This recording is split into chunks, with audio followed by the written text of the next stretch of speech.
ॐ मङ्गलं भगवान् विष्णु मङ्गलं गरुडध्वजाय मङ्गलं पुण्डरीकाक्षमङ्गलाय तनुहरि गजाननं भूतगणाधिसेवितं कपित्थजम्बुफलचारुभक्षणम् उमासुतं शोकविनाशकारकं नमामि विघ्नेश्वर पादपंकजं। मैं श्री गणेश जी के चरणों में नमस्कार करता हूँ, जिनको नमस्कार करने से प्राणी की सब कामना पूरी होती है और फिर पार ब्रह्म स्वरूपी परमेश्वर भगवान विष्णु जी को दंडवत करता हूँ कि जिनकी माया से ये सारा संसार उत्पन्न हुआ है, जो सब जीवों में ब्रह्मा से लेकर चींटी तक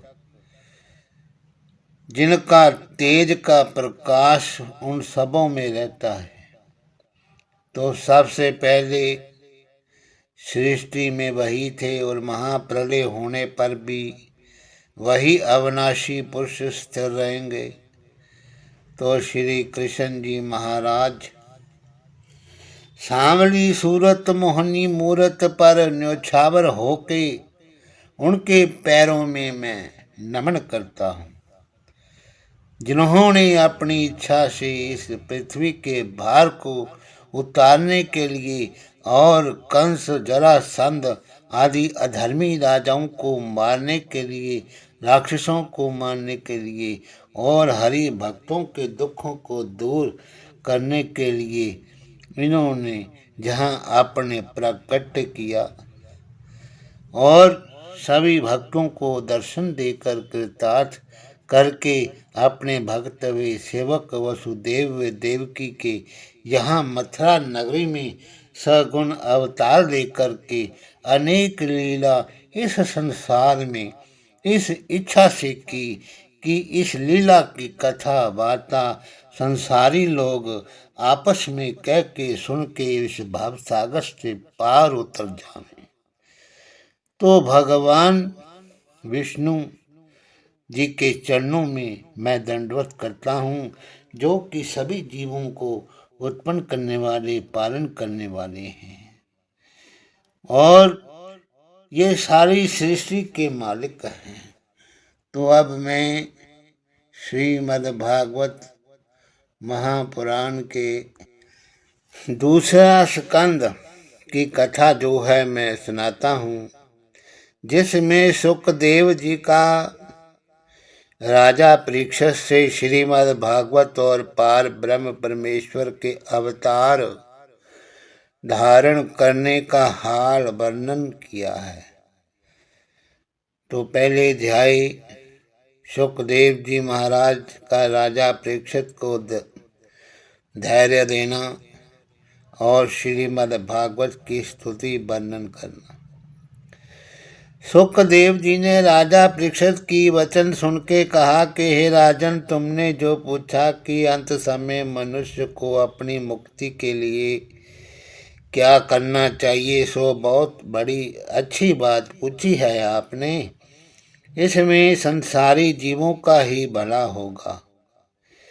तो हे राजन, जो अज्ञानी मनुष्य परमेश्वर की महिमा को नहीं जानते और केवल सुख और विलास में डूबकर भ्रष्ट हो रहे हैं, उसके वास्ते सब दुख समझना चाहिए, क्योंकि ऐसे लोग संसारी विषय भोग और सुख के पदार्थों की इच्छा करते हैं, पर बिना परमेश्वर की कृपा दया से उनको कुछ सुख नहीं मिलता। वे इसी तरह अपनी आयु रात को स्त्री प्रसंग और दिन को उद्यम व्यापार में व्यतीत करते हैं उन्हें आठों पहर संसारी काम से छुट्टी नहीं मिलती। वे पालन करने वाले नारायण जी का किसी क्षण भी स्मरण वे ध्यान करके अपना परलोक बनाने की कोशिश नहीं करते। वे धन और परिवार से अपना भला चाहते हैं। देखो, मनुष्य जिस स्त्री पुत्र के माया मोह में फंस गए सब तरह का दुख उठाता है और झूठ सच बोलकर धन उत्पन्न करके जिनको पालता है उनका मरना भी अपनी आंखों से देखकर मन को इस महाजाल से बरकत नहीं करता। मरने के बाद कोई बेटा या भाई बंधु उसकी सहायता नहीं कर सकते। वे पाप करने के बदले आप खुद ही नरक भोगता है। तो हे राजन, तुम्हारा जन्म भरतखंड में हुआ। जो मनुष्य इस खंड में परमेश्वर का भजन व ध्यान करके वैकुंठ का सुख पाते हैं उन्हीं लोगों का संसार में जन्म लेना सफल है। देखो मुनि, वे ऋषिवर लोग संसारी माया छोड़कर वन में श्याम सुंदर जी का स्मरण और भजन करके अपना समय बिताते हैं।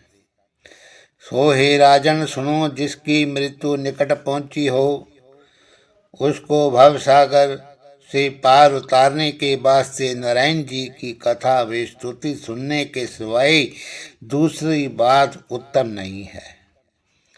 वे मनुष्य अपना मन स्त्री पुत्र धन संसारी माया से बरकत रख के इस बात पर स्थिर रहे कि ये सब जगत का जो व्यवहार है ये झूठा है। संसारी वस्तु सदा वर्तमान नहीं रहती और मरने के बाद कोई वस्तु उसके साथ नहीं जाती। वे केवल अकेला जाता है। स्त्री पुत्र धन आदि सब उसको छोड़ देते हैं। इस वास्ते बुद्धिमान विज्ञानी को उचित है कि उनके छोड़ने से पहले ही आप उन लोगों को छोड़ देवे और भगवान की कथा शुद्ध मन से चित्त लगाकर सुने। मुरली मनोहर के चरणों में ध्यान लगाकर उस पार ब्रह्म परमेश्वर की प्रीति उत्पन्न करे। जो कुछ कथा वे लीला सुने उस पर विश्वास रख के कभी उसको झूठ ना जाने, उसको सत्य जान के किसी बात का संदेह मन में ना करे, तब वे मुक्ति पावेगा। सो हे राजन, हम श्रीमद् भागवत जो सब प्राणों से उत्तम हैं उसमें केवल श्याम सुंदर की लीला वे स्तुति लिखी है और हमने अपने पिता व्यास जी से उसको पढ़ा था। तुमको सुनाते हैं। जिस किसी की ऐसी इच्छा हो कि हम आवागमन से छुट जावें उसके बाद से श्रीमद् भागवत सुनने के सिवाय दूसरा कोई उपाय उत्तम नहीं है। सब शास्त्र सुनने का फल केवल भागवत सुनने से प्राप्त होता है। इससे सब वेदों का सार समझना चाहिए। जिसको यमराज की फांसी से छूटना हो वे भागवत की कथा सुने। परमेश्वर के चरणों में उसकी प्रीति उत्पन्न होगी। जो मनुष्य स्त्री पुत्र लड़कों के मुंह में फंसा रहता है कदाचित वे भी कथा सुनने का नित्य अभ्यास करें तो निस्संदेह उनका मन विरक्त होकर हरि चरणों में प्रीति उत्पन्न हो और भवसागर से पार उतर जावे। जिस स्थान पर ये कथा होती है उस स्थान पर सब देवता वे तीर्थ लोग सुनने के वास्ते आकर के इकट्ठे होते हैं। इसके सुनने से अनेक जन्मों का पाप छूट जाता है। सो हे राजन, तुम भी इस कथा को सुनने से मुक्ति पदवी को पहुँचो को। कदाचित तुम ये बात कहो कि तुम्हारे आने से पहले ये सब ऋषिवर जो यहाँ बैठे थे वर्तमान थे, इन्होंने हमको भागवत कथा सुनने की सम्मति क्यों नहीं दी। इसका कारण ये समझना चाहिए कि अभी तक ऋषिवरों का मन एक बात पर स्थिर नहीं था। कभी यज्ञ करने के वास्ते, कभी जप, कभी तीर्थ, कभी दान व पूजा की तरफ चलायमान होता है, और हम अपना मन रात दिन परमात्मा के ध्यान में, स्मरण में लगा के श्रीमद् भागवत पढ़ने के सिवाय दूसरी बातों से कोई मतलब नहीं रखते। अब दूत की तरह अपनी आयु संसार में व्यतीत करते हुए आनंद से रहते हैं। हे राजन, कदाचित तुम ये जानते हो कि तुम्हारे मरने में थोड़े दिन रह गए हैं, सो इस बात से मत डरो, तुमको अभी 7 दिन मरने में है। श्रीमद् भागवत की कथा मन लगा के अच्छी तरह प्रेम से सुनो, तुम्हारी मुक्ति जरूर होगी। खटवांग नामक राजा 2 घड़ी में मुक्त हुआ था। तुमको 7 दिन बहुत हैं, तुम क्यों घबराते हो। कदाचित कोई सच्चे मन से प्रलोक बनाना चाहे तो 2.5 घड़ी में मुक्ति पा सकता है। संसारी माया मोह में 1000 वर्ष तक अपनी आयु व्यर्थ में बितावे तो मरने के बाद नरक भोगता है। ये बात सुनते ही राजा ने हाथ जोड़ के कहा, महाराज, खटवांग राजा ने 2 घड़ी में किस तरह मुक्ति पाई थी, उसका हाल विधि पूर्वक वर्णन कीजिए। तो सुखदेव जी बोले, त्रेता युग के आदि में खटवांग नामक 7 द्वीपों का राजा बड़ा प्रतापी, बलवान, नीतिमान, धर्मात्मा, अपने कर्म व धर्म से अयोध्यापुरी में रहता था। उन्हीं दिनों में दैत्यों ने इंद्र आदि देवताओं को लड़ाई में जीतकर इंद्रासन से निकाल दिया। तब पुरोहित बृहस्पति ने देवताओं से कहा कि जब राजा खटवांग तुम्हारी सहायता करके दैत्यों से लड़ाई करें, तब तुम्हारी जीत जो है अवश्य होगी। ये बात सुनते ही इंद्र देवताओं के समेत मृत्युलोक में राजा खटवांग के पास आया और उससे अपना हाल कह के सुनाया और सहायता की इच्छा प्रकट की। तो राजा ने उनको दंडवत करके कहा, हमारा बड़ा भाग्य है जो तुम लोग हमसे दैत्यों की लड़ाई के वास्ते सहायता चाहते हो। एक दिन इस शरीर का अवश्य नाश होगा, कदाचित आप लोगों के काम आ जावे तो इससे अच्छा क्या है। ऐसा वचन कहकर राजा ने अपने शस्त्र बांध लिए, इंद्र आदि के साथ जाकर दैत्यों से युद्ध किया और उन्हें जीत करके फिर देवलोक की राजगद्दी इंद्र को दिया। जब देवताओं ने राजा की कृपा से विजय पाई और निडर होकर अपना राज्य करने लगे, तब राजा ने देवताओं से विदा मांगी। उस समय इंद्र ने प्रसन्न होकर कहा कि हे राजन, तुम हमसे कुछ वरदान मांगो। ये बात सुन के राजा ने विचार किया कि हमने सहायता करके इनका छूटा हुआ राज्य इनको दिला दिया है, इनसे कौन सी वस्तु मांगे। इंद्र ने उसके मन का हाल जानकर कहा, हे राजन, देवताओं की बीती हुई वे होने वाली सब बात मालूम रहती है। हम लोग दैत्यों के उपद्रव से व्याकुल थे, क्योंकि वे हमसे बलवान हैं, इसलिए तुमसे सहायता चाहिए। और ऐसा वचन सुनकर राजा ने अपने बुढ़ापे को सोचकर देवताओं से पूछा कि पहले तुम ये बताओ कि मेरी आयु में कितने दिन हैं, तब मैं तुमसे वरदान मांगूं। तो इंद्र ने विचार करके कहा कि हे राजन, तुम्हारी आयु में केवल 4 घड़ी शेष है। ये बात सुनते ही राजा ने देवताओं से कहा कि हम वरदान चाहते हैं कि हमें इसी क्षण अयोध्या में पहुंचा दीजिए। वहाँ हमारी कर्म भूमि है। अब मेरे मरने का समय निकट पहुंचा। वहाँ जाकर मैं ऐसा कर्म करूं जिसमें आवागमन से छुटके भव सागर से पार उतर जाऊं। इंद्र ने उसी समय बड़े वेग से चलायमान चलने वाला एक विमान राजा को दिया, अर्पण किया। राजा उसी विमान में बैठ के चढ़ करके 2 घड़ी में अपने स्थान पर जा पहुंचे। तो हे राजन, उसने भरतखंड को देवलोक से अच्छा जाना। जो मरने के वास्ते अयोध्यापुरी में आया, सो तुम विश्वास करके जानो कि भरतखंड बहुत अच्छा स्थान है। राजा ने अयोध्या में आके उसी 2 घड़ी में द्रव्य आदि सब वस्तु ब्राह्मणों को इच्छा पूर्वक दान देके अपने बेटे को राज गद्दी पर बिठा दिया और स्त्री पुत्र में राज्य का माया मोह मन से त्याग करके वैराग्य धारण करके सरयू नदी के किनारे पर वे जा बैठा और भगवान के ध्यान में लीन होकर योगाभ्यास से अपना तन त्याग कर वैकुंठ को सिधारा। सो हे राजन, उसकी मुक्ति 2 घड़ी में हुई। तुझे अभी 7 दिन बहुत हैं। तुम अपना मन संसारी माया से तोड़ के सब इंद्रियों को अपने वश में करके परमेश्वर के विराट रूप का ध्यान करो।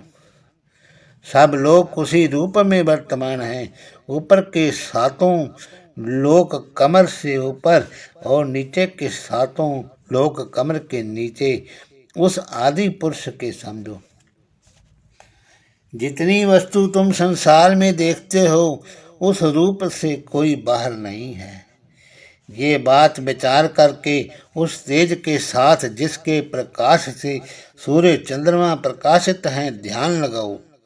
सब जीव में उसी तेज का चमत्कार जान करते उसके सिवाय सब जगत का व्यवहार झूठा समझो। जो कोई उसको सब जगह पर एक सा देखता है उसे किसी शत्रु का डर नहीं रहता और मित्र से भी सहायता की इच्छा नहीं रहती। सब जीवों में उसी का प्रकाश उसको दिखाई देता है। श्री कृष्ण जी के चरणों का ध्यान हृदय में रख के श्रीमद् भागवत पुराण की कथा मन लगा करके सुनो, तुम्हारी मुक्ति हो जाएगी। इन सब बातों से सुखदेव जी महाराज का ये मतलब था कि तक्षक सांप का डर राजा के मन से निकल जाए। जब राजा अपने मन में विश्वास करें कि नारायण जी के सिवाय दूसरी संसारी वस्तु कुछ प्रकाश नहीं है, तब तक्षक का डर छोड़कर ये समझे कि किसको कौन काटता है। जब इस तरह का ज्ञान मन में आवे तब वे जीवन मुक्त हो जावे। तो सुखदेव जी महाराज की ये बात सुनकर राजा परीक्षित ने प्रसन्न होकर कहा कि महाराज, मैं किस तरह बैठकर कौन से रूप का ध्यान करूं? तो सुखदेव जी बोले, हे राजन, तुम कमलासन बैठो और एक मन होकर के अपने हृदय में परमेश्वर के सूक्ष्म रूप का ध्यान करो। कदाचित अंतःकरण में उस स्वरूप का ध्यान ना कर सको तो सब संसार के परमेश्वर के विराट रूप में जान करके उसका ध्यान लगाओ। विराट रूप इस प्रकार का है कि पताल परमेश्वर के पाम, रसातल लोक घुटना, सुतल लोक जंगा, वीतल वे अतल लोक नितंब, पृथ्वी कमर, आकाश नाभि, ज्योतिष चक्र, जहाँ सूर्य व चंद्रमा रहते हैं छाती, महरलोक गला, जनलोक मुख, तपलोक माथा, ब्रह्मा का सत्यलोक शेर आदि उस पुरुष का है। इंद्र आदि देवता उनकी भुजाएं, 10 दिशाएं उनके कान, अश्विनी कवार नाग, सब सुगंध, नाक का छेद, अग्नि मुख, आकाश आँखों में रहने का गड्ढा, सूर्य आँख, दिन रात पलक भांजना, जल पान, सब जगत का स्वाद, जीवा, यमराज, दांत, माया उनकी हंसी, लज्जा ऊपर का होंठ, लालच नीचे का होंठ, धर्म छाती अधर्म पीठ, सब वृक्ष शरीर के रोम, मेघ घटा सिर के बाल नदियाँ, शरीर की नसें पहाड़ तन की हड्डी, समुद्र पेट हवा श्वासा मन चंद्रमा पानी मेह का वीर्य प्रातः व संध्या परमेश्वर का वस्त्र है। परमेश्वर के उस रूप में मनुष्य बुद्धि से घोड़ा गधा खच्चर ऊंट नख से हरिण आदि पशु जंगा से पक्षी आदि जीवा से गंधर्व विद्याधर चारण वे अप्सरा स्वर से भेड़िया आदि पैर की फिल्ली से यज्ञ आदि परमेश्वर के मर्म से उत्पन्न हुए हैं। सो मनुष्य के तन में ज्ञान रहता है, पशु पक्षी आदि में ज्ञान नहीं होता। इस तरह जो परमेश्वर का विराट रूप है उसी का तुम ध्यान धरो, और जब उसमें तुम्हारा मन लग जावे तो छोटे स्वरूप का ध्यान करना। तो अब दूसरा अध्याय सुखदेव जी का ये बात वर्णन करना कि परमेश्वर ने अपने भक्तों के लिए जो उनके नाम पर वन में जाकर उनका भजन करते हैं, सब खाने में पहने के पदार्थ तैयार कर रखा है। तो सुखदेव जी ने कहा कि हे राजन, पहला रास्ता परमेश्वर के ध्यान करने का यही विराट रूप है। पर जब पहले अपना मन संसारी माया से बरकत करने में, तब नारायण जी की तरफ मन लगाना है। परमेश्वर का ध्यान करने से संसारी माया छूट जाती है। जो लोग बुद्धिमान विज्ञानी हैं वो आठों पहर हरि भगवान के चरणों में ही ध्यान लगाकर संसारी व्यवहार से कुछ मतलब नहीं रखते। कदाचित तुमको इस बात की सोच हो कि जब कोई मनुष्य गृहस्थी छोड़ के वन में जाकर नारायण जी का तप वे स्मरण करे तो उसको भोजन वस्त्र बर्तन के बिना दुख होगा। तब परमात्मा के भजन व ध्यान में उसका मन किस तरह लगेगा। सो नारायण जी ने अपने भक्तों के वास्ते जो लोग विरक्त होकर उनके मिलने के लिए तप व योग करते हैं, पहले से सब वस्तुओं की तैयारी कर रखी है। संसार में मनुष्य को बड़ी मेहनत से प्रयोजन की सब वस्तुएं मिलती हैं, किंतु वन में परमात्मा की कृपा से बिना मेहनत सब पदार्थ प्राप्त होते हैं। पृथ्वी सोने के वास्ते तैयार समझकर वहाँ सुख से सोवें। नींद आने पर जैसा सुख पृथ्वी पर होता है वैसा ही शैया और तोशक पर भी ही समझना चाहिए। तकिए का काम टोहनी से निकल जाता है। अनेक प्रकार के फल व मेवे खाने के वास्ते जंगल में रहते हैं, उनको आनंद से खाया करें। उनसे पेट भरा रहने पर दूसरी वस्तु के खाने की इच्छा ही नहीं होगी। उनको बर्तन भी नहीं चाहिए। उनके दोनों हाथों से अच्छा दूसरा बर्तन नहीं हो सकता। जिसको चोर और ठग नहीं ले जा सकते और पुराने होने पर कभी डर नहीं रहता। कपड़ा पहनने के वास्ते वृक्ष की छाल उत्तम है, जिसके फटने की कोई कुछ सोच नहीं रखता। कदाचित छाल में शरीर छपाया ना जा सके तो जाड़ा मालूम हो तो नगर और गांव के निकट घूरों पर लत्ते हुए चिथड़े पड़े रहते हैं, उनको लाकर पानी से धोकर अपना तन छिपा देवे। पहाड़ों के दर्रों को रहने के बाद से स्थान समझें तो तालाब नदी आदि में पानी पिएं, उसी से स्नान करें। जो मनुष्य वन में जाके परमेश्वर की शरण में रहता है, शेर और भालू आदि जीवों से परमेश्वर उसकी रक्षा करते हैं। तो हे राजन, हम कुछ लालच में अपने प्रयोजन के वास्ते तुम्हारे पास नहीं आए। नारद जी ने हमारे ऊपर तुम्हारा बोझ डाल दिया, इसीलिए हम आए हैं। जो मनुष्य परमात्मा के भजन में ध्यान से विमुख रहता है, उसे बैतरणी नदी और नरकों का दुख अवश्य ही भोगना पड़ता है। और जो लोग संसारी माया से विरक्त होकर परमात्मा के ध्यान व स्मरण में रहते हैं, उनको किसी गृहस्थी के पास भोजन व वस्त्र मांगने जाने की कोई जरूरत नहीं पड़ती। धनी लोग उनको पहचान नहीं सकते। हरि भक्तों का सब अर्थ ईश्वर निकाल देते हैं। मनुष्य को ये बात समझकर संतोष रखना चाहिए कि जिस नारायण ने मुझे उत्पन्न किया वही जीविका देने वाला है। कभी भूखा नहीं रखेंगे। जब मैं माता के पेट में था तब वही परमेश्वर मुझे भोजन पहुंचाते थे। अब किसी तरह मैं भूखा रहूंगा।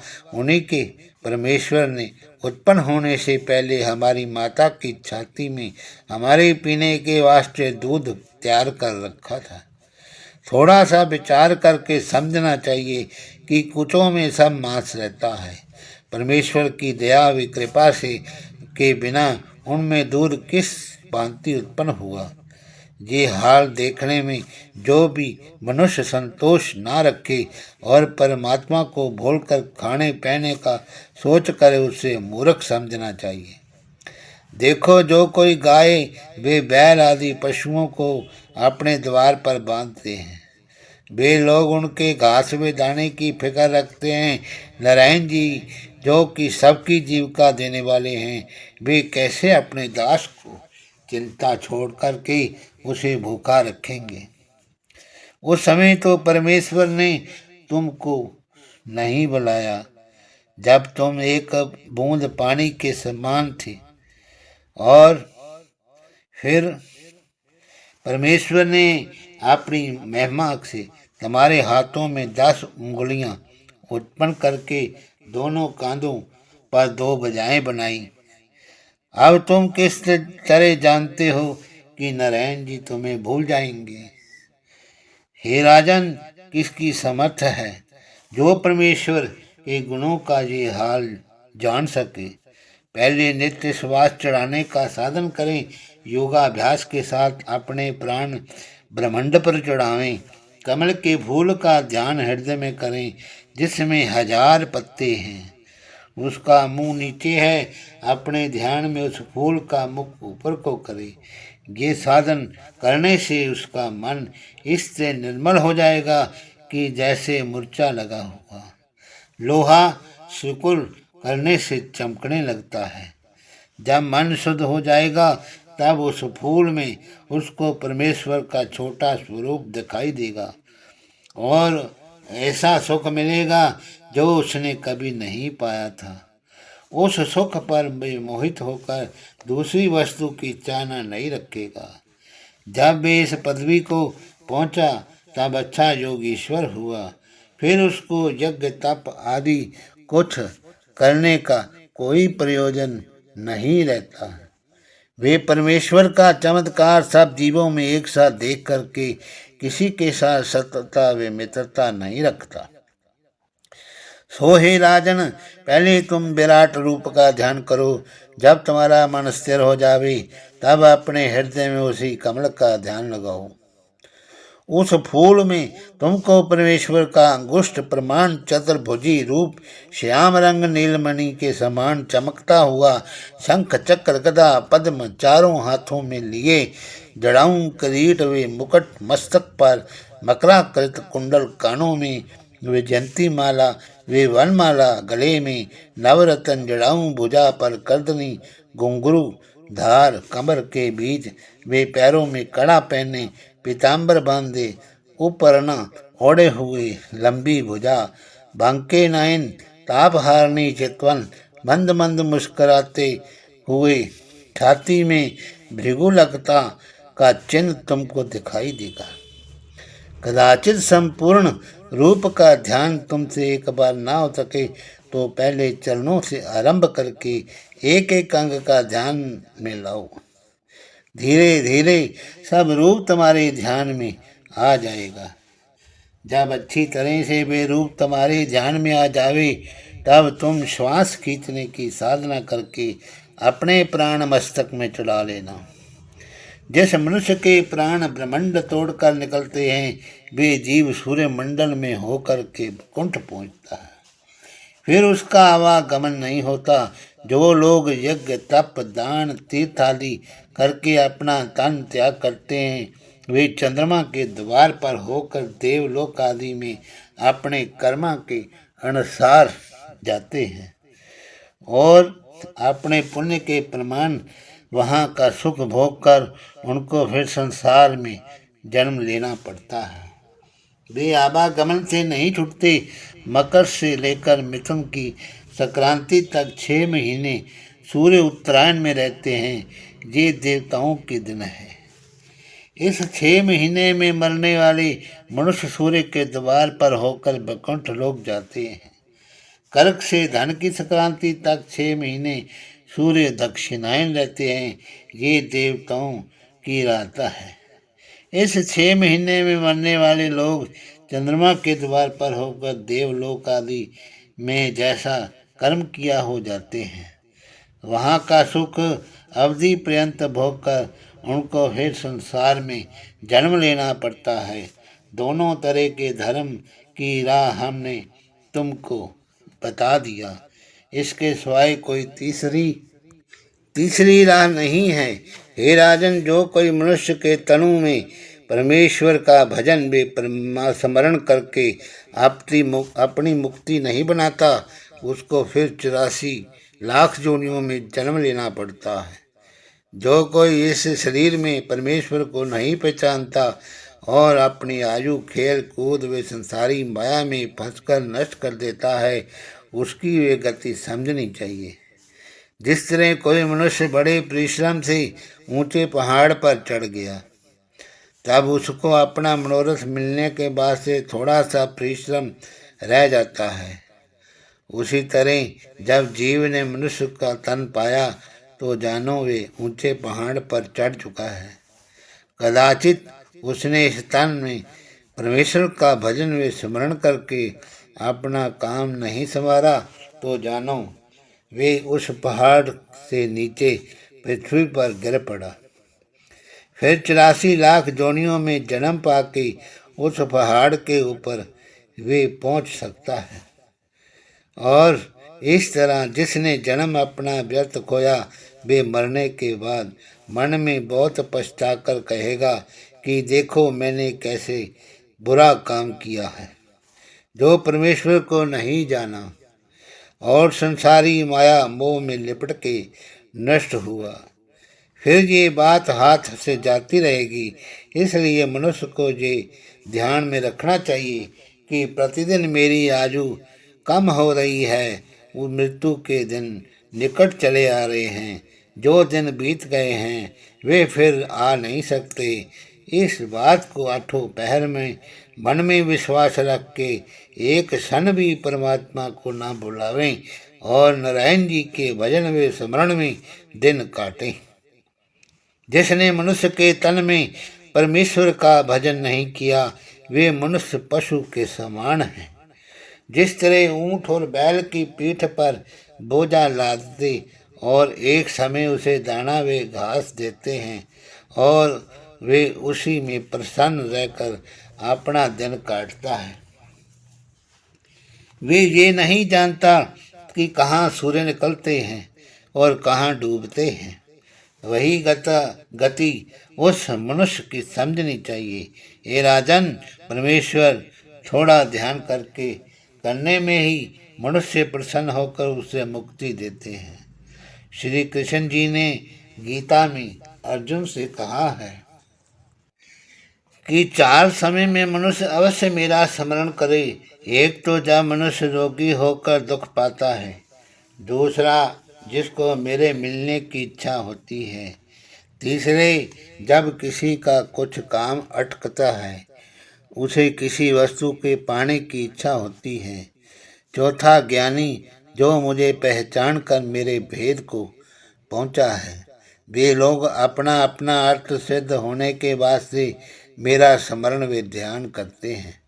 सो मैं चारों तरह के याद करने वालों से प्रसन्न होता हूँ, पर ज्ञानी से अधिक, क्योंकि वे सदा मेरे ध्यान में रहता है। हे परीक्षित, तू मन में कुछ संदेह मत कर। इस 7 दिन में अवश्य ही तेरी मुक्ति होगी। हम श्रीमद् भागवत की अमृत रूपी कथा कहते हैं। तुम मन लगा करके उसे सुनो और भव सागर से तुम पार उतर जाओगे। हरि ओम तत्सत। नमो नमः।